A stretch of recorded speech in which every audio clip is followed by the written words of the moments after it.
ரஷ்யாக்குள்ள இருக்கக்கூடிய என்ஆங்கிள்ஸ் air base. PUBG விளையாண்டவங்களுக்கு இந்த base எவ்வளவு பெரிய பேஸ்ன்னு தெரியும், எவ்வளவு முக்கியம்னு தெரியும். So என்ஆங்கிள்ஸ் base.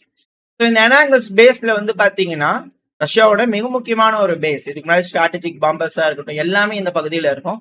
அதிகப்படியான ஆயுதங்கள், விமானப்படை அதிகமா இங்க வச்சிருக்கக்கூடிய ஏர்கிராப்ட்ஸ் இருக்கக்கூடிய ஒரு பேஸ் தான் இருக்கு. ரஷ்யாவோட ரொம்ப முக்கியமான ஒரு ஏர்பேஸ்ன்னு சொல்லலாம்.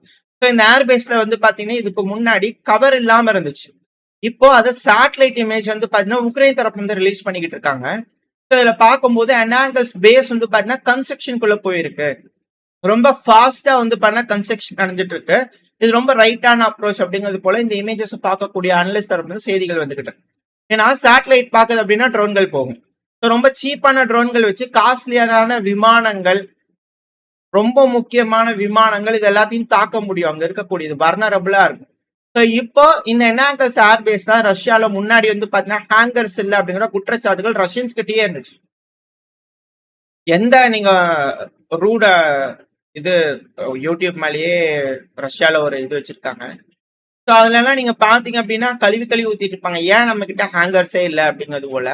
ஸோ அதுக்கு வந்து பாத்தீங்கன்னா இப்போ செவிகள் லெவல் இருக்கு. ஸோ ஹேங்கர்ஸ் வந்து பண்ண ரஷ்யா பில்டு பண்ண ஆரம்பிச்சிருக்காங்க. ரொம்ப ஃபாஸ்டா பில்டு பண்ணிக்கிட்டு இருக்காங்க. அதிகப்படியா இதுக்கப்புறம் ப்ரொடெக்ஷன் விமானங்கள் இருக்கும். இப்ப ஹேங்கர்ஸ்ல போய் அடிக்க மாட்டாங்கன்னா அடிப்பாங்க.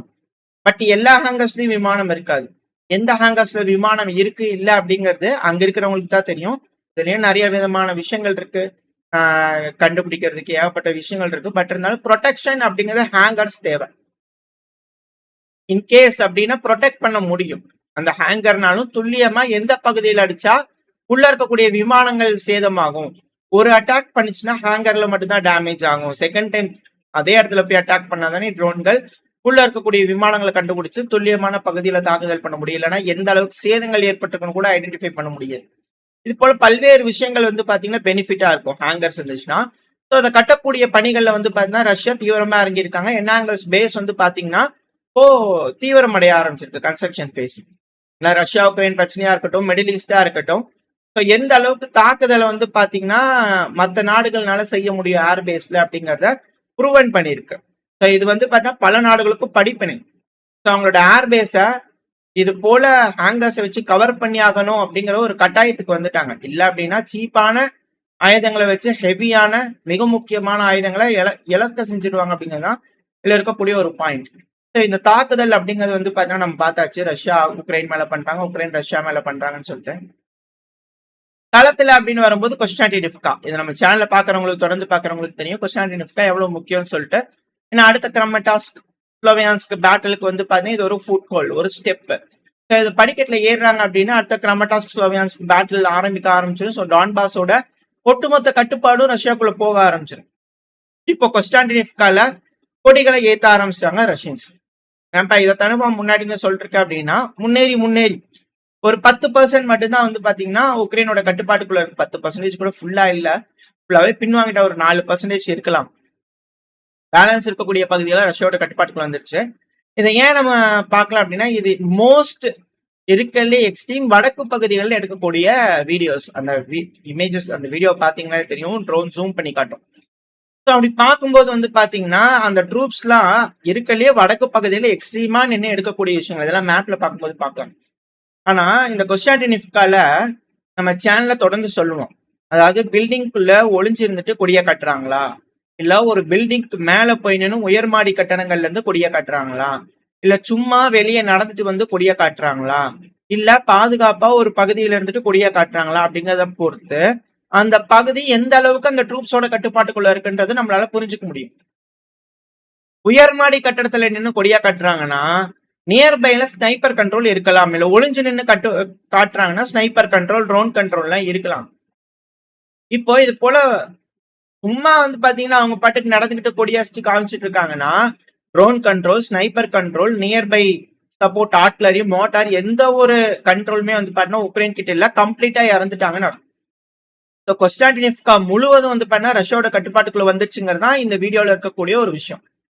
ஸோ சதர்ன் குரூப் வந்து பாத்தீங்கன்னா ரஷ்யால ஒரு பகுதியில முன்னேறவங்களுக்கும் ஒரு குரூப்புக்கு ஒரு பார்ட்டி முன்னாடி இருந்த மாதிரி இல்ல, ஒரு இடத்துல ஒரு வேக்னர், சேச்சன் அப்படின்னு தான். பட் இப்பெல்லாம் அதெல்லாம் கன்சாலிடேட் பண்ணி southern group, eastern group, western group, northern குரூப்னு மாத்தி வச்சிட்டாங்க. ஸோ இப்போ இங்க முன்னேறி இருக்கிறது வந்து பாத்தீங்கன்னா சதர்ன் குரூப் ஆஃப் ஃபோர்ஸஸ் ரஷ்யாவோட கொடிகளை வந்து பாத்தீங்கன்னா விக்டரி பேனரை விரிச்சு காமிச்சிருக்காங்க. ஸோ எந்த அளவுக்கு முன்னேற்றம் அப்படிங்கிறது இது வந்து நம்மளால தெரிஞ்சுக்க முடியுது. ஸோ ஜாப்ரஷியா பகுதியில் ஒரு ப்ரெஷர் ரஷ்ய தரப்பு வந்து கொடுக்குறாங்க. அட் த சேம் டைம் இந்த டொனஸ்க் லுஹான்ஸ்க் பகுதிகளில் ஒரு ப்ரெஷர் கொடுக்குறாங்க. குப்பியான்ஸ்க் பகுதியில் அட்டாக் நடந்துட்டு இருக்கு. At the same time Sumy Kharkiv இந்த பகுதிகளெல்லாம் அட்டாக் நடந்துகிட்டு இருக்கு. ஸோ என்டையர் ஃப்ரண்ட் லைனையும் வந்து பாத்தீங்கன்னா ஹெவியான அட்டாக் பண்ணிட்டு இருக்காங்க. ஸோ இந்த ஒரு டைம்ல தான் கொஸ்டான்டினிவ்கா வீழ்ந்திருக்கு. இது ஒரு மிக முக்கியமான பிரேக் த்ரூ அப்படிங்கிற பலரோட கருத்துக்கள். ஸோ இதுக்கப்புறம் எந்த மாதிரியான நடவடிக்கையில ரஷ்யா இறங்கலாம் அப்படின்னா த்ரோபோபில்லியா இது அடுத்தது. இந்த கொஸ்டான்டினிவ்காவுக்கும் மேல இருக்கக்கூடிய த்ரோபோபில்லியா இது மேப்ல பார்க்கும்போது பார்க்கலாம். பட் இந்த பகுதியில பதப்படுத்தணும் இல்லையா, ஏன்னா அந்த இடத்துல அதிகமான வீரர்கள் இருப்பாங்க, அதிகமான ஆயுதங்கள் இருக்கும். So street by street battle குள்ள போகணும். முதல்ல அதோட புறநகரங்களை போய் பிடிக்கணும். புறநகரங்களுக்கு அப்புறமா அந்த சிட்டிக்குள்ள என்ட்ராகணும். சிட்டிக்குள்ள என்ட்ரானதுக்கு அப்புறமா அங்க இருக்கிற ஒரு வீதிகளையும் சண்டை நடக்கும். ஸோ இது நம்ம சேனல்ல ரெகுலரா பார்க்கறது எப்படி ரஷ்யன் ஃபோர்ஸஸ் ஒரு பகுதிகளையும் முன்னேறுவாங்க அப்படிங்கறத நம்ம பார்த்துக்கிட்டு இருக்கோம். ஒரு சிட்டியை எப்படி விழுந்துச்சு அப்படிங்கறத நம்ம பார்த்துருப்போம். பக்முட், ஆத்விகா இந்த மாதிரி பல பகுதிகள் நம்ம பார்த்துருப்போம். செசிவியார். ஸோ இது போல அடுத்த கொஸ்டான்டினிவ்கா விழுந்திருக்கு. இப்ப அடுத்த ஒரு டவுன் அப்படிங்கிறது த்ரோபோபில்லியா. ஏன்னா இது ரொம்ப முக்கியம். இதை நோக்கி தான் அடுத்து வரப்போகுது. இந்த பகுதிகளில் ஃபேப் குண்டுகளை மேசிவா தாக்குதல் பண்ண ஆரம்பிச்சிருக்காங்க. ஸோ கைடட் குண்டுகள் அதிகப்படியான இழப்புகள் உக்ரைனுக்கு ஏற்பட்டுக்கிட்டு இருக்கு. ஸோ அடுத்தது டுவார்ட்ஸ் த்ரோபோபில்லியாவா அப்படின்ற கேள்விகள். ஏன்னா தேர்ட் பேட்டில் லிமன்ல ரஷ்யா ஜெயிச்சுட்டாங்க. லிமன் இப்போ ரஷ்யாவோட கட்டுப்பாட்டுக்குள்ள வந்திருக்கு. 94% லிமன் ரஷ்யாவோட கட்டுப்பாட்டுக்குள்ள வந்திருக்கு. இது வந்து 2022 வந்து பாத்தீங்கன்னா முதல்ல ரஷ்யா பிடிச்சாங்க. அப்புறம் பின்வாங்கும் போது உக்ரைன் பிடிச்சாங்க. திரும்பவும் ரஷ்யா அட்டாக் பண்ணி இந்த பகுதியை பிடிச்சிருக்காங்க. இது ரொம்ப முக்கியமான ஒரு பகுதி லிமன் இதெல்லாம் பார்த்துருக்கோம். ஏன்னா கொஸ்டான்டினிவ்கா கிரமட்டாஸ்க் ஸ்லோவியான்ஸ் கிரமட்டாஸ்கோட தெற்கு கிழக்கு பகுதின்னு வச்சுக்கோங்க, தென்மேற்கு பகுதின்னு வச்சுக்கோங்க. தெற்கு தென்மேற்கு ஸ்லோவியான்ஸ்கோட வடகிழக்கு பகுதியில வந்து பாத்தீங்கன்னா லிமன் இருக்கு. ஸோ எந்த அளவுக்கு வந்து ஒரு பின்சர் போடுறாங்க அப்படிங்கறது நம்ம இதுல இருந்து பார்க்கணும். இது மேப்ல பார்க்கும்போது உங்களுக்கு எக்ஸாக்டா புரியும். பட் நான் சொல்ல வரேன் அப்படின்னா பக்கவாட்டு தாக்குதல்கள் மிக முக்கியமான டவுன்ஸ் எல்லாத்தையுமே பக்கவாட்டு தாக்குதல் பண்ணி தான் பிடிக்க முடியும். ஸோ அதுபடி வந்து பாத்தீங்கன்னா இங்க ரஷ்ய வீரர்கள் முன்னேறிட்டு இருக்காங்க. ஸோ இந்த பதிவுல வந்து பாத்தீங்கன்னா ஓரளவுக்கான தகவல்கள் பார்த்திருப்போம். உக்ரைன் தாக்குதல் பண்றது, ரஷ்யா தாக்குதல் பண்றது, களத்துல என்ன நடக்குது அப்படிங்கறத நம்ம பார்த்திருப்போம்.